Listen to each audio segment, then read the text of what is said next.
Want to synchronize two videos using what we call frame locks. So the first thing we're going to do is, as the instructions say, is set the middle frame lock. So we're going to go to kind of the middle of the video, somewhere where the writer is still really up close to the camera, not obstructed by another writer or a tree or something like that, really easy to see. So this is going to be a good middle frame lock, and we're going to use this telephone pole. Oops, missed that.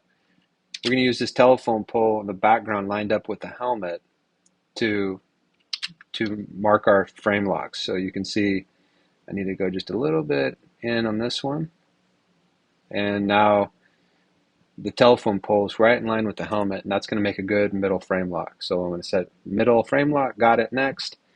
Now for setting the start frame lock, since we can't just use the telephone pole because the writer's on slightly different lines, as you can see. And if we use the telephone pole, our perspective is kind of misleading. It's not going to be a good frame lock.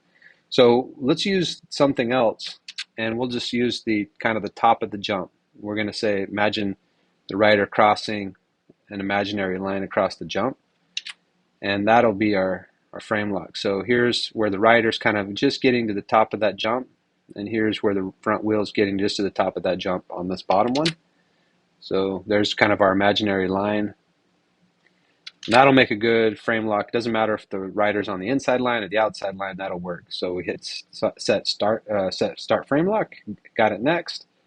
Done with that one. Now for this last frame lock, we could make it really easy here by choosing the edge of this building with the helmet. And this is going to be a really easy one because, again, the perspective of the writer and the camera is like it doesn't matter if they're on the inside line or the outside line. That's going to be a really good frame lock, and we can just hit got it. Next. Now we're done. We can run writer tracking, which gives us some additional benefits, or we can use without writer tracking, and then we're done. We can do the analysis. But just for this purpose of this video, I'm going to show you we can do additional frame locks, and this is just going to increase the accuracy of the timing. So notice right here, there's another telephone pole in the background, and our writer's going through it right there, but there's that same telephone pole in the other one. So we could add an additional frame lock here to improve the accuracy. So I'm just going to do that, and I'll back this one up. And notice telephone pole's right there behind the helmet. And the perspective of the camera, this is still going to be using the telephone pole is still going to be pretty good in this one. Wouldn't matter which line they're on so much. And we'll hit save. And now we have an additional frame lock, and we could do the same here around this white thing in the background. Again, this is we can improve it just a tiny bit here. Scoot that one up, save it. And now we have a start, a middle.